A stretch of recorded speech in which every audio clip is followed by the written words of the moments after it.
Hi, I'm Claire Mitchell, and this is the story of how being just a receptionist turned me into the person who reshaped the entire tech industry. But more importantly, it's about how the most significant innovations often come from the people everyone overlooks.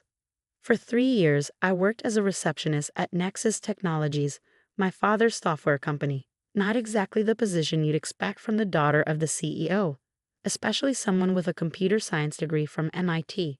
But Dad had his reasons. "You need to understand humility," he said when I first asked for a development position. "Starting at the bottom builds character."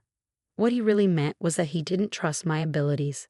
After all, I was the creative one who spent my college summers coding indie games instead of chasing high-status internships like my brother Daniel. Every morning, I greeted executives in designer suits, scheduled meetings I wasn't allowed to attend, and watched as my ideas were dismissed without a second glance. "Just forward the calls, Claire," they'd say, barely glancing at me as they rushed to their important meetings. What they didn't know, what none of them knew, was that being a receptionist gave me a unique perspective. I saw everything, every visitor, every conversation, every problem that needed solving. More importantly, I had access to every complaint, every customer service call, and every piece of feedback that came through our front desk. During quiet afternoons between answering phones and scheduling meetings, I worked on my little hobby project, as Daniel liked to call it. It started as a simple tool to manage the constant flow of visitor traffic and meeting schedules, but it grew into something more. I noticed patterns in our customer complaints, gaps in our service delivery, and inefficiencies in our workflows that nobody else seemed to see. So I built solutions. Small ones at first: automated scheduling, visitor tracking, predictive analytics for customer service loads. By my second year, I had developed a comprehensive AI-driven system that could revolutionize how companies handle customer interactions. Dad never noticed. He was too busy grooming Daniel, fresh from his Harvard MBA, to take over the company. Daniel, who couldn't write a line of code to save his life, but could talk for hours about market penetration and synergistic opportunities. Then came the day everything changed. I overheard Dad and Daniel in the conference room discussing the company's image problem.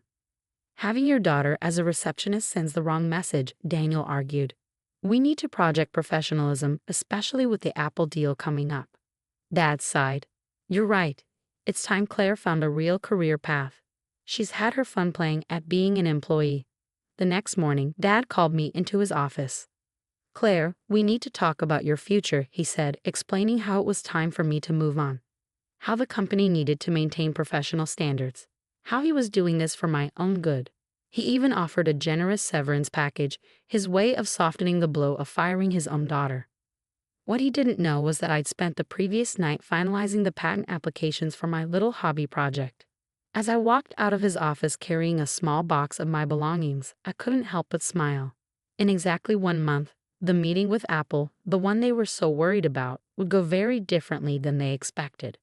The next month was a blur of activity. While Dad and Daniel prepared for their big Apple meeting, convinced they were about to secure a life-changing partnership, I was busy putting the final touches on my project. My tiny apartment became command central.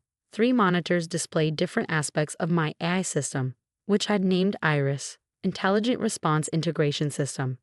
The irony of naming my creation after the Greek goddess of communication wasn't lost on me.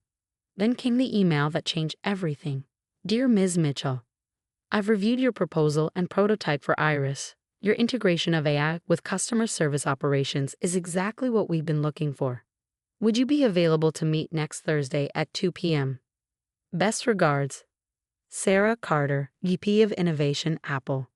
I smiled, remembering how I'd submitted my project to Apple's innovation portal the day after Dad fired me.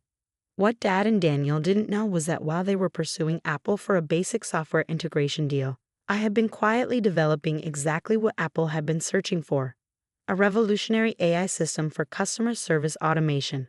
The meeting with Sarah went better than I could have imagined. By the end, she wasn't just interested, she was enthusiastic.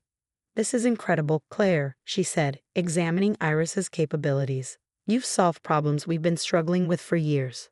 How long did it take your team to develop this?" "No team," I replied. "Just me, working between answering phones and scheduling meetings. Sarah's eyes widened. You developed this while working as a receptionist? Sometimes the best solutions come from people who actually deal with the problems, I said simply. 2 weeks later, I received another email from Sarah. This one made my heart race. Claire, our CEO, would like to see Iris in action. We're planning to visit Nexus Technologies next Thursday for the partnership proposal. Would you be willing to do a demonstration that same day? The timing seems appropriate. Best regards. Sarah Carter, VP of Innovation, Apple. I grinned as I typed my response. Dad and Daniel had no idea that Apple's interest in Nexus Technologies was about to take a very unexpected turn. The day of the meeting arrived. I dressed carefully in a sharp charcoal suit, no more business casual receptionist attire. As I walked into the Nexus Technologies lobby, Emily, my replacement, didn't recognize me at first. I'm here for the Apple meeting, I said, enjoying her double take. Oh, Ms. Mitchell, I'm so sorry, I didn't. It's fine, I assured her, hearing familiar voices approaching from the conference room. Dad and Daniel rounded the corner, deep in conversation with Apple's CEO and Sarah. Dad stopped mid-sentence when he saw me, his face shifting from confusion to alarm. Claire? What are you doing here? Before I could answer, the Apple CEO stepped forward, hand extended. Ah, Ms. Mitchell. The woman of the hour. We're very excited about your presentation. The color drained from Dad's face as he looked between us. Presentation? Dad asked, incredulous. Sarah smiled. Didn't you know? The real reason for our visit today isn't your integration proposal. We're here to see Iris, said the Apple CEO as he glanced at my father. Your daughter's system, the one you hadn't mentioned it, given that it was developed right here in your company. That's when I opened my laptop, ready to show them exactly what just a receptionist could do. The conference room fell silent as I connected my laptop to the display screen. Daniel shifted uncomfortably in his expensive chair while Dad sat frozen, his face a mask of confusion and growing concern. Iris, I began, addressing the room, is an AI-driven system that revolutionizes how companies handle customer interactions. But rather than tell you about it, let me show you. I pulled up the live demo displaying Iris's sleek interface.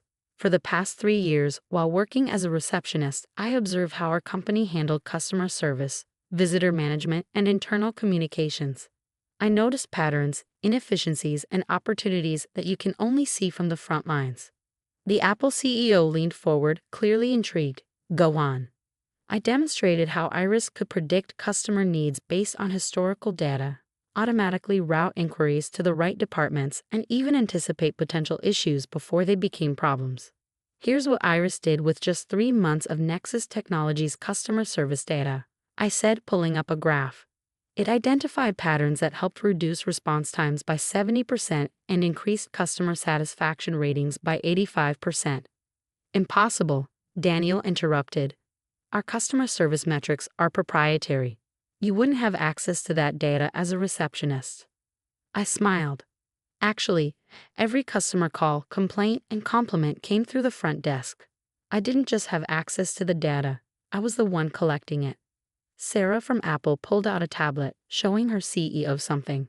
These numbers align with our test results. We ran Iris through our simulation environments last week, and the performance was unprecedented. Dad finally found his voice.